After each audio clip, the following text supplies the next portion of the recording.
la vie qui me réjouit, ô mon roi, je suis à toi. Bien, on va lire Amos 7, 14, 15. Amos répondit à Amathia, je ne suis ni prophète, ni fils de prophète, mais je suis un berger et je cultive des sycomores. L'Éternel m'a pris derrière les troupeaux, et l'Éternel m'a dit, va, prophétise à mon peuple d'Israël. Amen. Jésus, je te prie que mon message puisse édifier, fortifier, consoler, reprendre aussi, et consoler ceux qui ont été brisés, jugés par des soi-disant prophètes, au nom de Jésus. Amen. Le prophète Amos n'avait pas été formé pour être prophète. Il n'avait même jamais désiré avoir le privilège à charge d'être un messager de Dieu, et pourtant Dieu l'a utilisé à ce titre de prophète. La prophétie constitue une source d'obligation morale, et de ce fait, la prophétie et les prophètes sont souvent détestés parce que, bon, quand on arrive avec un message qui vient de Dieu, très généralement, c'est parce qu'il y a quelque chose qui ne va pas bien et Dieu veut redresser la chose, corriger la chose. Alors évidemment, les gens n'aiment pas ça. Mais on ne peut pas isoler la vraie prophétie de la morale, qui est en fait l'objectif principal de la parole de Dieu. La vraie prophétie, elle est donnée comme un phare pour nous diriger vers le ciel.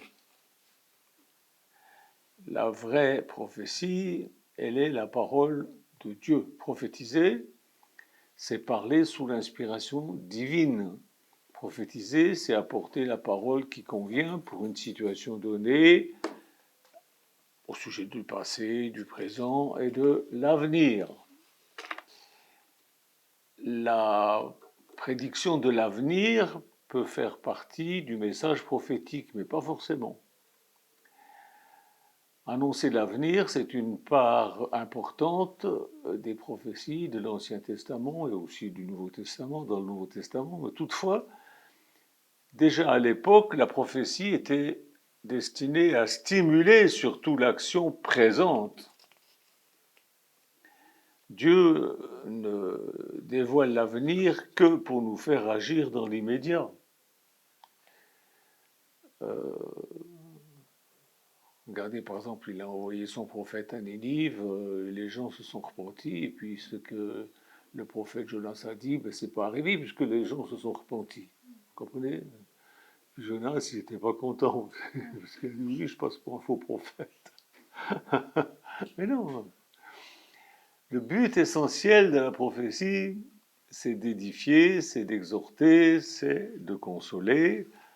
Il y a plusieurs passages dans Actes 15, 32, 1 Corinthiens 14, 3, Apocalypse 19, 10. On va prendre 1 Corinthiens 14, 3. Vous allez voir ce qui est dit là. Apocalypse 14, 3. Celui qui prophétise parle aux hommes, les édifie, les console et les exhorte. Voilà. Il leur dit pas tu vas mourir au mois de septembre, comme l'autre là-haut. Bon, 3 fois on m'a prophétisé que j'allais mourir. Je suis toujours là. Jésus a prévu que le ministère prophétique serait exercé par des disciples. On trouve ça dans Luc 11, 49. Luc 11, 49, Jésus dit c'est pourquoi la sagesse de Dieu a dit, je leur enverrai des prophètes, des apôtres, Ils tueront les uns et persécuteront les autres. Voilà, c'est comme ça. Je lisais aujourd'hui que, enfin bon, c'est une autre histoire. Jésus a prévu donc que les ministères de prophètes continueraient, le don de prophétie continuerait. Dans un premier temps de l'Église, les prophètes ont été nombreux. Vous lirez ça dans votre Bible. À Antioche, il y avait des prophètes, Acte 11, 27, Acte 13, 1.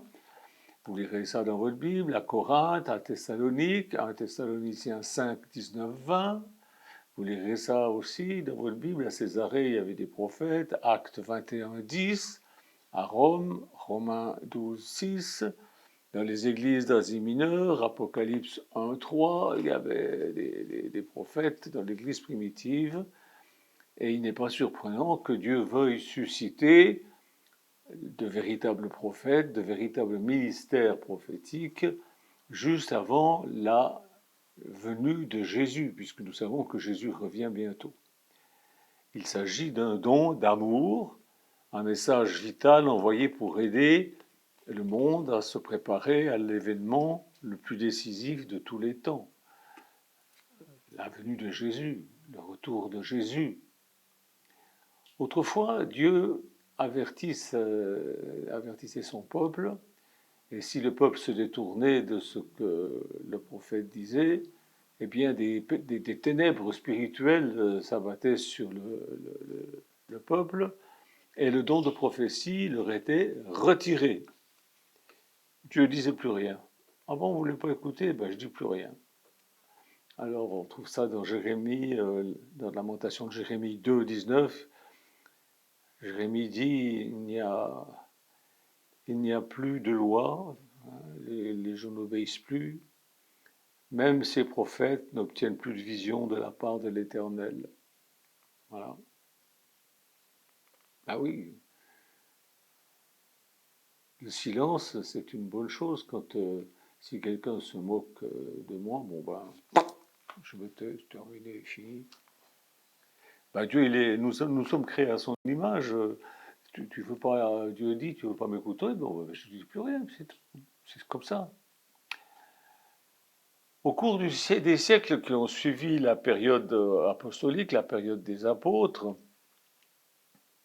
les grandes vérités des Écritures ont été déformées, voire même niées par les grandes religions, par d'importants responsables un peu partout dans la chrétienté. Je vous en ai parlé la dernière fois. Et voilà pourquoi les dons et les ministères de prophètes ont quasiment disparu. Et il y a une flopée de faux prophètes qui se sont levés, qui racontent des bobards. Aujourd'hui, beaucoup de chrétiens se sont éloignés de la parole de Dieu et s'attachent davantage à leurs pasteurs, à leurs saintes dénominations religieuses, à des manifestations, à des expériences dites extraordinaires venant du Saint-Esprit, comme par exemple des plumes d'ange qui tombent du plafond. Ah bon. Ou alors des extravagances comme des danses incroyables, comme ça se passe même pas dans les boîtes de nuit, ou et se rouler par terre. Ils croient que c'est le Saint-Esprit qui fait ça. Complètement égaré. Ces dérives, elles ont été dénoncées et annoncées par les prophètes d'autrefois. Et il y a besoin d'une repentance profonde et sincère. Sortir de cette folie. Et il faut un retour véritable à la parole de Dieu. Car la façon de faire, cette façon de faire qu'ils ont, illustre la fin des temps qui est caractérisée par l'apostasie et l'esprit de Jézabel. On va lire 1 Timothée 4, 1, 4. 1 Timothée 4, 1, 4.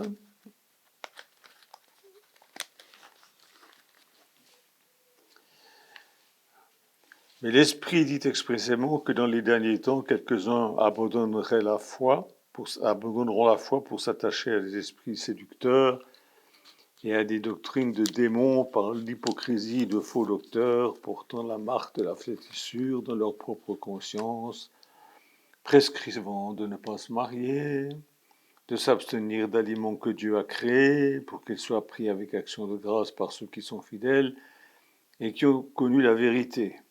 Car tout ce que Dieu a créé est bon, et rien ne doit être rejeté pourvu qu'on le prenne avec action de grâce, parce que tout est sanctifié par la parole de Dieu et par la prière.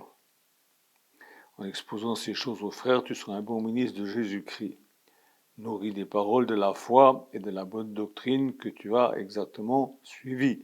Repousse les contes profanes et absurdes.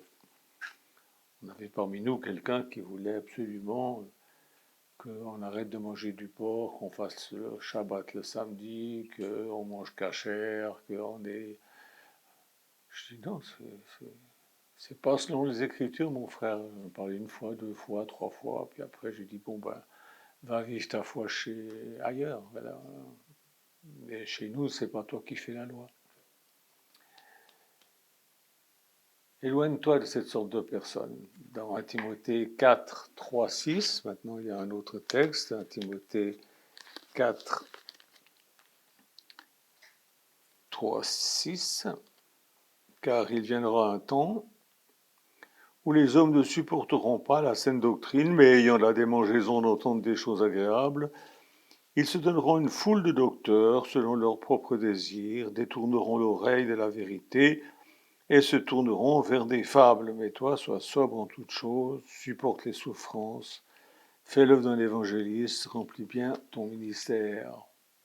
Alors le peuple chrétien, ne voulant plus écouter la parole de Dieu, il se donne une foule d'enseignants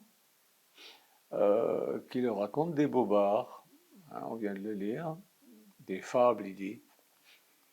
J'en ai vu ces enseignants qui jouent aux prophètes et je les juge. Vous allez me dire, mais Michel, on n'a pas le droit de juger. Ah bon? Vous ne connaissez pas votre Bible, hein? 1 Corinthiens 14, 29. Voilà ce qui est dit. Pour ce qui est des prophètes, que 2 ou 3 parlent et que les autres jugent. Moi, je juge.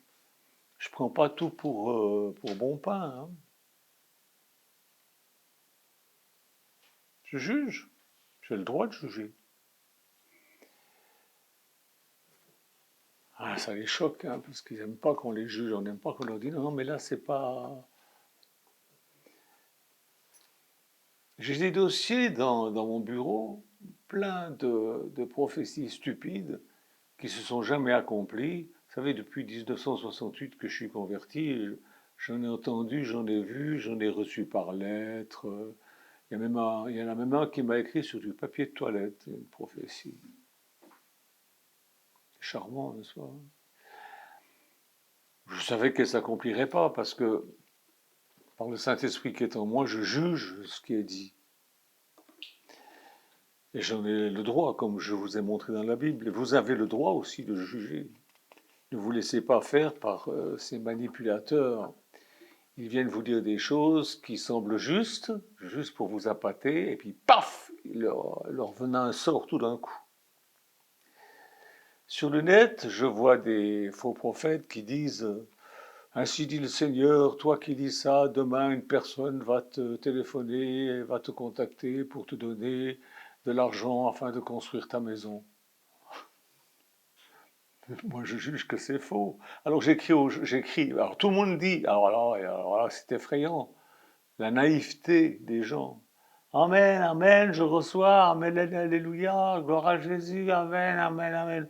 Et moi j'écris, que celui qui reçoit m'écrive afin que je sache. Jamais personne m'a écrit, j'ai reçu ce qui avait été promis. Jamais personne ne m'a écrit.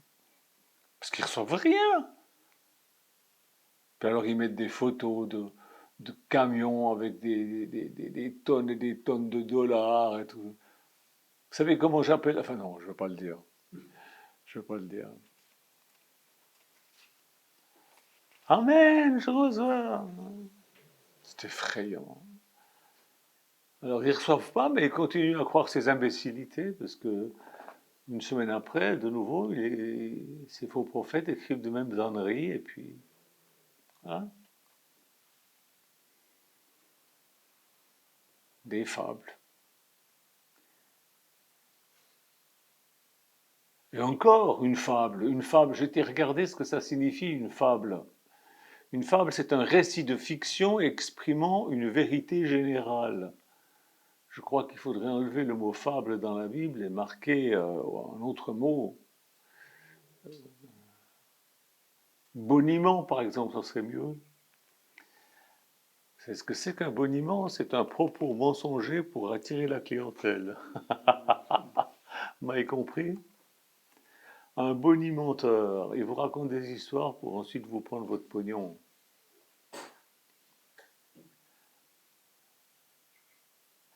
Leurs églises sont devenues des affaires commerciales, les pasteurs roulent dans des voitures de luxe, ils ont des maisons de luxe, et leurs fidèles, ils engraissent ces gens-là, et puis voilà, c'est effrayant. Soyez sages, la Bible dit sortez de ces clubs, sortez du milieu d'eux afin de ne pas avoir à participer au châtiment que je vais leur envoyer. Ils sont faussement appelés églises, ce ne sont pas des églises, l'église c'est pas ça. Bon, il y a quand même des vrais prophètes, mais qui les écoute? Très peu de gens écoutent les vrais prophètes.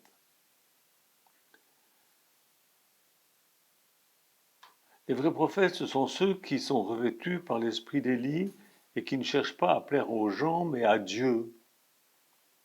Les vrais prophètes, les vrais disciples de Jésus, qui fonctionnent avec la vision prophétique, avertissent le monde des dangers qu'il encourt en vivant dans la débauche, dans la dépravation. Alors évidemment, c'est pas très populaire, on n'aime pas trop ça, donc l'esprit prophétie est un des aspects de la promesse du rétablissement de toutes choses. Vous savez, dans Actes chapitre 3, versets 20-21, il est dit que Jésus ne reviendra qu'au temps du rétablissement de toutes choses. Et puis dans 1 Corinthiens aussi, 1, 4, 9, qu'on ne cite pas assez souvent, 1 Corinthiens 1, 4, 9, où il est dit Je rends à mon Dieu de continuelles actions de grâce à votre sujet pour la grâce de Dieu qui vous a été accordée en Jésus-Christ, car en lui vous avez été comblés de toutes les richesses qui concernent la parole et la connaissance, le témoignage de Christ ayant été solidement établi parmi vous, de sorte qu'il ne vous manque aucun don dans l'attente où vous êtes de la manifestation de notre Seigneur Jésus-Christ. Il vous affermira aussi jusqu'à la fin pour que vous soyez irréprochables au jour de notre Seigneur. Dieu est fidèle, lui qui nous a appelés à la communion de son Fils, Jésus-Christ, notre Seigneur.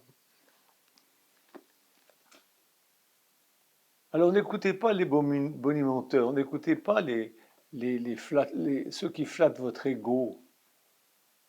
Ne les écoutez pas. Écoutez la parole de Dieu. Si votre cœur est rempli des saintes écritures, de la Bible, vous saurez reconnaître les vrais prophètes des faux prophètes.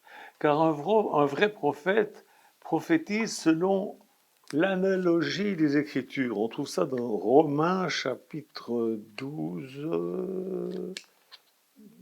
Est-ce que je l'ai noté? Romains chapitre 12, verset 6. 12, 6. Puisque nous avons des dons différents selon la grâce qui nous a été accordée, que celui qui a le don de prophétie l'exerce selon l'analogie de la foi. Le problème, c'est qu'il y a plein de gens qui ne savent pas ce que ça veut dire analogie. Alors pour ceux qui savent, excusez-moi de vous le dire, mais pour ceux qui ne savent pas, c'est mieux que je le dise. Que signifie prophétiser selon l'analogie de la foi? Une analogie, c'est un processus de pensée par lequel on remarque une similitude de forme entre deux choses. Celui qui prophétise, ça doit être en similitude, ça doit être comme ce que la parole de Dieu, ça ne doit pas contredire la parole de Dieu. Le mot analogie pourrait être traduit par caractère commun, que celui qui prophétise, prophétise avec le caractère commun des Écritures, ou en conformité avec les Écritures, ou en équivalence avec les Écritures, ou en connexité, mais voilà encore un mot compliqué, j'irai chercher sur Google, en cohérence avec les Écritures, en concordance avec les Écritures, en relation avec les Écritures. Si c'est pas en relation avec les Écritures, vous pouvez mettre ça à la poubelle. Je ne veux pas être grossier, mais on peut même mettre ça aux toilettes et tirer la chasse. Moi, je garde dans mon bureau. Je garde dans mon bureau parce que je me dis, des moments, mais est-ce que, attends, c'est pas possible que ces gens aient dit ça. Alors, de temps en temps, je vais relire, puis ça me fait rire. Je dis, mais c'est pas possible. Mais quel crétin d'eau douce. C'est pas incroyable. Un vrai prophète ne peut pas dire une chose qui n'est pas en accord avec les Saintes Écritures. Un vrai prophète, s'il annonce une chose à venir, elle doit arriver. Sinon, ben, il y a des textes qui sont très... Deutéronome, par exemple, 18-22, nous dit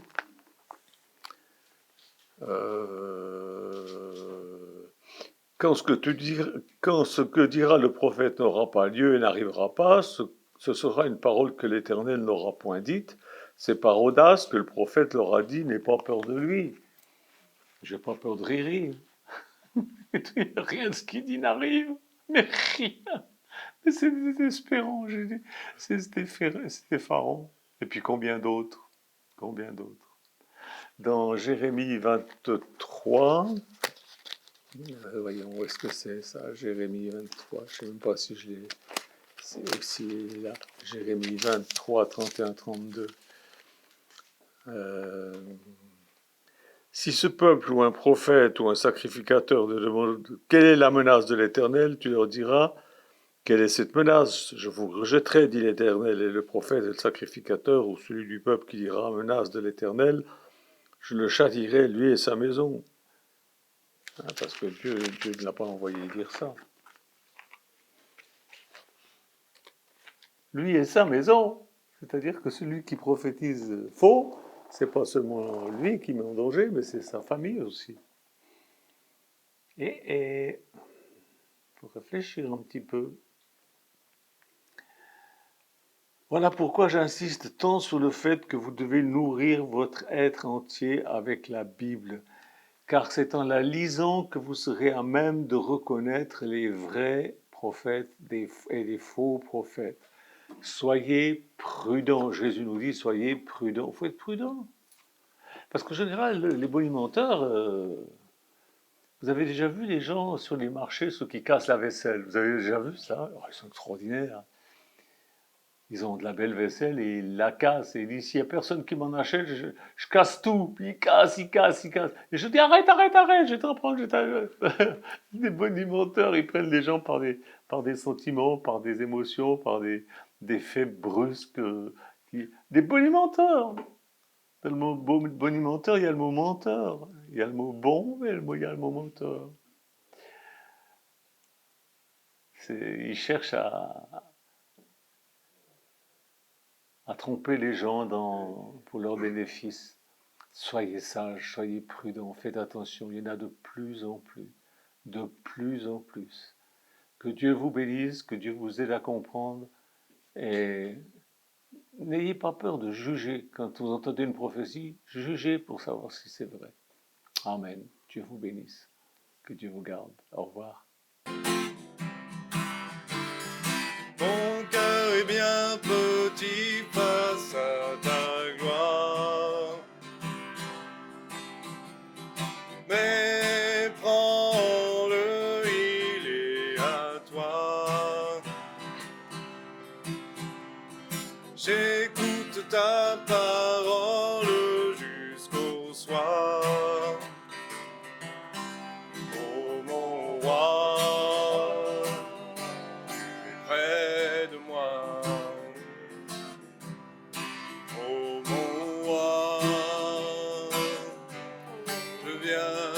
toi.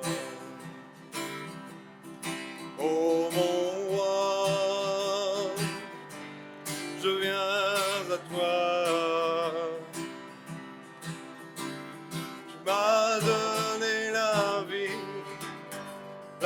vie qui me réjouit. Oh mon